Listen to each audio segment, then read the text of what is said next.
बिस्मिल्लाहिर्रहमानिर्रहीम। अस्सलामुअलैकुम नाज़रीन कराम, नई वीडियो में आपको खुश आमदीद कहते हैं। आज इमरान खान से सिक्योरिटी वापस ले ली गई है और अब अगर ये कहा जाए कि इमरान खान अल्लाह के हवाले हैं तो ये कहना गलत नहीं होगा। इस हवाले से बड़ी अहम तफसीलात हैं जो आपके सामने रखनी है। जबकि दूसरी जानिब फवाद चौधरी ने सबको नाकों चने चबवा दिए हैं। ताकतवर और पीडीएम की हुकूमत नाकाम हुई है और फवाद चौधरी के केस की तफसीलात तो रखूंगा ही, लेकिन जो असल मामला है, किस तरह से फवाद चौधरी ने सबको शिकस्त दी है, ये मामला बड़ा इंटरेस्टिंग है और एक क्लियर कट मैसेज भी है। दूसरी जानिब पाकिस्तान तहरीक इंसाफ ने भी मोहसिन नकवी के खिलाफ बाकायदा जंग का आगाज कर दिया है, जबकि परवेज इलाही के खिलाफ भी घेरा तंग होना शुरू हो चुका है और जो कोई इमरान खान का साथ देगा उन सब के खिलाफ घेरा तंग होना है। इस हवाले से बड़ी अहम तरीन चीजें हैं। ये सारी तफसीलात आपके सामने एक एक करके रखता हूं, लेकिन पहले जाहिर बात है तजर्बाकारों की तजर्बाकारी जिसने पाकिस्तान का बेड़ा गर्क करके रख दिया है, पाकिस्तान की मईशत को तबाह बर्बाद करके रख दिया है। 170 रुपया डॉलर जिनसे बर्दाश्त नहीं होता था, आज वो सारे तबका मलामतिया के सहाफ़ी उनके सारे माउथ पीसीज पीडीएम की जमातों के चुप बैठे हैं। वो अपनी बिलों में घुसे बैठे हैं क्योंकि मेरे मुल्क की मईशत का दिवालिया तो निकल रहा है, लेकिन इनके अपने वारे न्यारे हैं। सहाफियों को इस वक्त निगरान काबीना के अंदर अयाशियां करवाई जा रही हैं, इस वक्त ओहदे दिए जा रहे हैं और क्यों ना दिए जाएं, क्योंकि ये इनकी सियासत के स्याहो सफेद को डिफेंड करने वाले लोग हैं। बाकियों को भी मोटिवेशन होगी और जाहिर बात है फिर जब एक मर्तबा आपको रिस्क हलाल से हटकर किसी और चीज की लत लग जाए तो फिर आप रुकते नहीं हैं बल्कि आगे से आगे बढ़ते जाते हैं।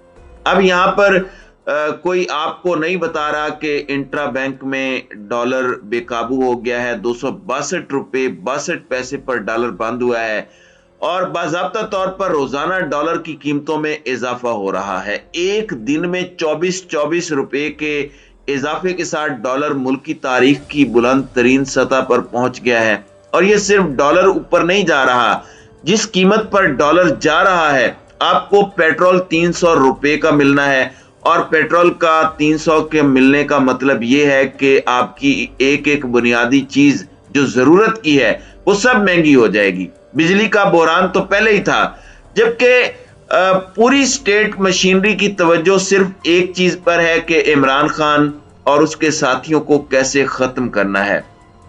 अब मैं आपको यह बता दूं कि फवाद चौधरी की आज पेशी थी और इस पेशी के हवाले से कुछ इंपॉर्टेंट चीजें हैं। पहले मैं इस समात का अहवाल रख देता हूं। अदालत ने पाकिस्तान तहरीक इंसाफ के रहनुमा फवाद चौधरी के जिस्मानी रिमांड की इस्तदा मुस्तरद करते हुए उन्हें जुडिशियल रिमांड पर जेल भेज दिया। फवाद चौधरी की जानिब से सरकारी इदारे के खिलाफ नफरत फैलाने के केस की समात district and session court Islamabad में हो रही है। फवाद चौधरी को 2 रोजा जिस्मानी रिमांड मुकम्मल होने पर कमरा अदालत पहुंचाया गया। फवाद चौधरी को अदालती वक्त शुरू होने से पहले ही अदालत पहुंचाया गया। बाबर अवान, फैसल चौधरी, हमाद अजहर, शीरी मजारी और जुल्फी बुखारी भी कमरा अदालत में मौजूद थे। दौरान समात तफ्तीशी अफसर ने कहा कि फवाद चौधरी आईनी इदारे के खिलाफ नफरत पैदा कर रहे हैं। फवाद चौधरी बदअमनी पैदा करने की कोशिश कर रहे हैं। बयान से इलेक्शन कमीशन के वर्कर्स की जान को खतरा पैदा किया जा रहा है। फवाद चौधरी से मजीद तफ्तीश के लिए जिस्मानी रिमांड जरूरी है। तफ्तीशी अफसर ने बताया कि फवाद चौधरी की वॉइस मैचिंग हो गई है, फोटोग्रामेटिक टेस्ट लाहौर से करवाना है, जिसके लिए मजीद जिस्मानी रिमांड दरकार है। इस सिचुएशन में अहम यही है कि बाबर अवान ने अपने दलाइल दिए। अहम चीज जो है वो ये है कि फवाद चौधरी का मजीद जिस्मानी रिमांड क्यों नहीं दिया गया। इसलिए नहीं दिया जा सका और ये रिमांड इसलिए नहीं ले सके क्योंकि दौरान तफ्तीश जो जिस्मानी रिमांड था 2 दिन का, उस दौरान फवाद चौधरी से ऐसा कुछ भी सामने नहीं आ सका जिसकी बुनियाद पर फवाद चौधरी को फंसाया जा सके। जाहिर बात है अब इन्हें जुडिशियल कर दिया गया है और फवाद चौधरी को अडियाला जेल मुंतकिल किया गया है। जेल जराये के मुताबिक अडियाला जेल में फवाद चौधरी का मेडिकल किया जाएगा और मेडिकल चेकअप के बाद उन्हें बैरक अलॉट की जाएगी। जेल जराये का कहना है कि फवाद चौधरी को बी क्लास देनी है या नहीं, इस पर फैसला नहीं हो सका। तो ये अब तक की फवाद चौधरी की डेवलपमेंट्स हैं। तो इसमें इन्हें नाकामी हुई है क्योंकि फवाद चौधरी को एक तरह से जो काउंटर करना चाह रहे थे वो अब नहीं कर पा रहे, और फवाद चौधरी से जो चीजें उगलवानी थी वो भी ये उगलवा नहीं पाए और इसमें इन्हें नाकामी हुई है। नाज़रीन कराम, इस वक्त हुकूमत की पॉलिसी है कि इमरान खान के हर साथी को इन्होंने रगड़ा लगाना है, उसके गिर्द घेरा तंग करना है। और मैंने आपको बताया था कि चीफ सेक्रेटरी ने आते साथ ही तफसीलात मांग ली कि किसी तरीके से परवेज इलाही ने जो तैनातियां की हैं उनकी तफसीलात आ जाएं। अब जियो न्यूज खबर दे रहा है कि परवेज इलाही के दौर में पंजाब के 31 महकमों में कई सियासी भर्तियों का इंकशाफ सामने आया है। चीफ सेक्रेटरी पंजाब जाहिद अख्तर ने तमाम महकमों से सियासी भर्तियों की तफसील तलब कर रखी है। पंजाब में 1 जुलाई से 22 जनवरी तक भर्तियों की तफसीलात तलब की गई हैं। परवेज इलाही के दौर की आसामियों की तनख्वाह, आसामियों और तशहीर का रिकॉर्ड भी तलब किया गया है। ज़राए सिविल सेक्रेटरीट के मुताबिक पंजाब के 41 में से 31 महकमों ने रिपोर्ट चीफ सेक्रेटरी पंजाब को जमा करा दी है, जिसके मुताबिक 31 महकमों में कई सियासी भर्तियों का इंकशाफ हुआ है। ज़राए का कहना है कि सियासी भर्तियों के तहत तैनात अफराद को सरकारी मराआत हासिल रही।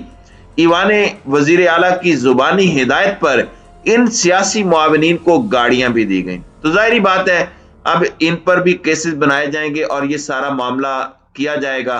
तो अब आप तैयार हो जाएं, सीट बेल्ट बांध लें, क्योंकि हर तरफ से कप्तान पर हमला किया जाना है। अब कप्तान की जिंदगी को भी खतरा लायक है और कप्तान इस बारे में पहले भी बात कर चुके हैं, उस पर भी आते हैं। लेकिन पहले इलेक्शन कमीशन की फुर्तियों पर बात हो जाए। और इलेक्शन कमीशन जो कि पंजाब और केपी के इलेक्शन में इतना इंटरेस्टेड तो नहीं है, लेकिन स्पीडें जरा चेक करें कि इधर से स्पीकर साहब इस्तीफे मंजूर करते हैं, उधर से ये नोटिफिकेशन जारी कर देते हैं। ऐसी तेजी, ऐसी फुर्ती पर इलेक्शन कमीशन को 100 में से 100 मार्क्स देने चाहिए। अब कौमी असम्बली की 33 नशिस्तों पर ज़िमनी इंतखाब के शेड्यूल का ऐलान किया गया है। 33 नशिस्तों पर ज़िमनी इंतखाबात 16 मार्च को होंगे।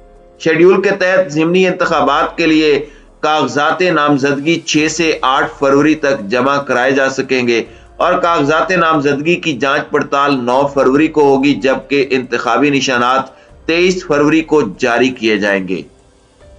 अब यहां पर मैं आपको कुछ और चीजें भी बता दूं। पंजाब के अंदर जो वजीर आला हैं उनके हवाले से पाकिस्तान तहरीक इंसाफ बड़ा वाज़ेह मौक़िफ़ अपनाए हुए है, लेकिन पाकिस्तान तहरीक इंसाफ ने 2-3 चीजें की हैं। पाकिस्तान तहरीक इंसाफ ने पंजाब में इंतखाबात की तारीख मुकर्रर करने के लिए लाहौर हाई कोर्ट में दरखास्त दायर की है। पीटीआई सेक्रेटरी जनरल असद उमर की जानिब से दायर दरखास्त में गवर्नर पंजाब को बजरिया प्रिंसिपल सेक्रेटरी फरीक बनाया गया है। दरखास्त में गवर्नर को सूबाई असम्बली के इंतखाबात के लिए तारीख का ऐलान करने की इस्तदा की गई है। असद उमर की जानिब से दायर दरखास्त में कहा गया है कि जमहूरी निज़ाम के तसलसल के लिए गवर्नर इंतखाबात की तारीख देने का पाबंद है। गवर्नर पंजाब ने अभी तक अपनी आईनी जिम्मेदारी अदा नहीं की और तारीख मुकर्रर नहीं की। दूसरी जानिब पाकिस्तान तहरीक इंसाफ ने इस वक्त ये दावा किया है कि इमरान खान की बनी गाला रिहाइश गाह से पुलिस सिक्योरिटी हटा ली गई है। पीटीआई और सलमान अहमद ने सोशल मीडिया पर जारी बयान में लिखा कि फाशिस्ट पुलिस ने अभी कंफर्म किया है कि जालिम राना यानी वजीर दाखिला राना सनाउल्लाह की हिदायत पर साबिक वजीर आजम इमरान खान से जाती सिक्योरिटी वापस ले ली गई है। उन्होंने मजीद लिखा कि सिक्योरिटी थ्रेट्स के बारे में मालूम होने और 3 नवंबर को होने वाले कातिलाना हमले के बावजूद इमरान खान से कानूनी तौर पर ली गई सिक्योरिटी वापस ली गई है। अगर इमरान खान को कुछ हुआ तो इसके जिम्मेदार वजीर दाखिला राना सनाउल्लाह होंगे। दूसरी जानिब वफाकी वजीर मुराद सईद ने भी अपने पैगाम में कहा है कि इमरान खान की सिक्योरिटी हटाकर क्या पैगाम देना चाहते हो। जरदारी और दीगर लोग पैसा देकर इमरान खान को कत्ल कराना चाहते हैं। उनकी सिक्योरिटी के हवाले से इस्लामाबाद पुलिस का बयान भी सामने आया है। اسلام آباد میں سابق وزیر اعظم عمران خان کی رہائش گاہ بنی گالہ سے سیکیورٹی ہٹانے کے معاملے پر اسلام آباد پولیس کی وضاحت سامنے آئی ہے۔ ان کا کہنا ہے کہ سابق وزیر اعظم کی غیر موجودگی میں وفاق یا دیگر صوبوں کی پولیس تعینات نہیں کی جا سکتی۔